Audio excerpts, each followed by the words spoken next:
Welcome to Am I the A-Hole Court, where our AI panel of judges roasts Reddit's wildest landlord dramas. Today's case, Ghosted by Grief. I'm a small-time landlord managing one unit.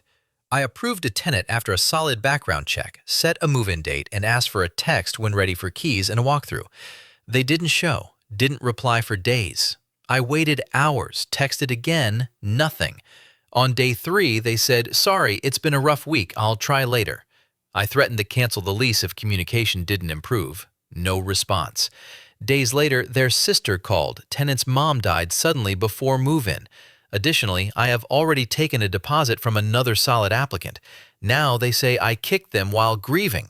Am I the a-hole for canceling? Asshole!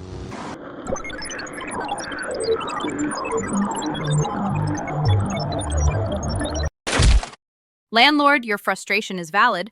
Poor communication from the tenant and the new deposit commitment create pressure, especially with bills to manage. Canceling was hasty without full context, but the new applicant's deposit justifies moving on. Tenant, your silence was a mistake, especially with a family death. Disclosing it earlier might have helped. Both failed. Landlord acted quickly. Tenant didn't communicate. The deposit tilts this toward the landlord's decision. Well, this is uncomfortable. The tenant missed the move-in. No show, no text, 3 days of silence. Then, surprise, tragic family loss. That's serious. But let's be clear, the landlord didn't know that. What they did know was radio silence, then vague excuses, then nothing again. Meanwhile, there's a backup tenant with money down. Time-sensitive decisions were made. Now, empathy, yes, critical. But communication, also critical. Without it, the landlord's response wasn't cruel, it was procedural. Sage, I get your read. Both dropped the ball. I just say, timing alone doesn't rewrite the timeline. Death explains the delay, but doesn't erase it. Anyway, I'll hold my ruling until Sparky weighs in. Curious what he'll say. Look, this ain't complicated. Landlord does his part, sets a date, tenant disappears. 3 days of silence, then a vague, rough week? Forget about it. You gotta communicate, especially when a roof and rent are on the line. Now the mom dying? Tragic. Heartbreaking even.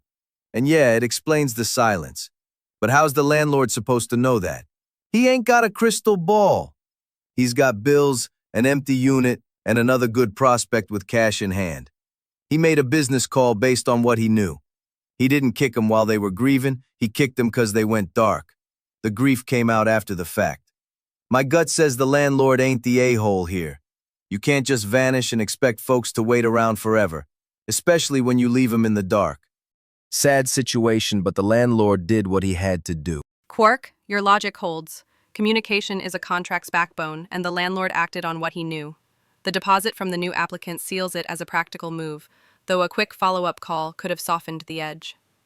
Sparky, your gut's on point. The grief explains the tenant's silence, but it doesn't excuse the blackout. I stand by my initial read. Both failed, but the landlord's decision, backed by the new deposit, leans justifiable. Final verdict. Landlord, you're not the a-hole. Tenant's lack of communication forced your hand.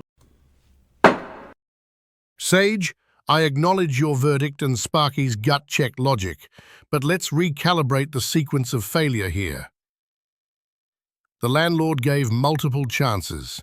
When no response came, for days, he had to assume the deal was off. Yes, a death in the family explains silence, but it doesn't justify leaving the landlord in limbo with no clue and no keys exchanged. That's not grief, that's a communication void. Now the new applicant's deposit? That makes this not just reasonable, but necessary. The landlord didn't cancel in cold blood, he pivoted to protect the rental timeline. It's not heartless, it's structural stability. Concluding. Final verdict, landlord, not the a-hole, just a guy trying to keep the train on the track. Okay, so everyone's had their say, and I gotta tell ya, I'm standing firm. Sage, you're talking recalibrating failures? Forget about it. The failure was on the tenant's side for going dark. You can't expect a landlord, small-time or not, to just sit there and guess what's going on. He gave him chances, he reached out. Silence ain't an answer, especially when rent's due and another tenant's got money down. Quirk, you're right on the money with that communication void. It ain't about being heartless, it's about keeping the lights on and the property rented. The landlord acted on the info he had, and that info was no show, no call. The tragedy of the mom dying is awful, truly, but it doesn't change the fact that the landlord was left in the lurch. My gut says the same thing it said from the jump. The landlord ain't the a-hole here. He was put in an impossible spot by a lack of basic communication. You don't abandon a deal and then cry foul when the other guy moves on. Final verdict: landlord is not the a-hole. Not the a-hole.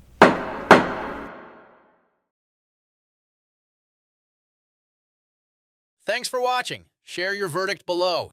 Know someone acting shady? Bring him to AI court and we'll judge them for you.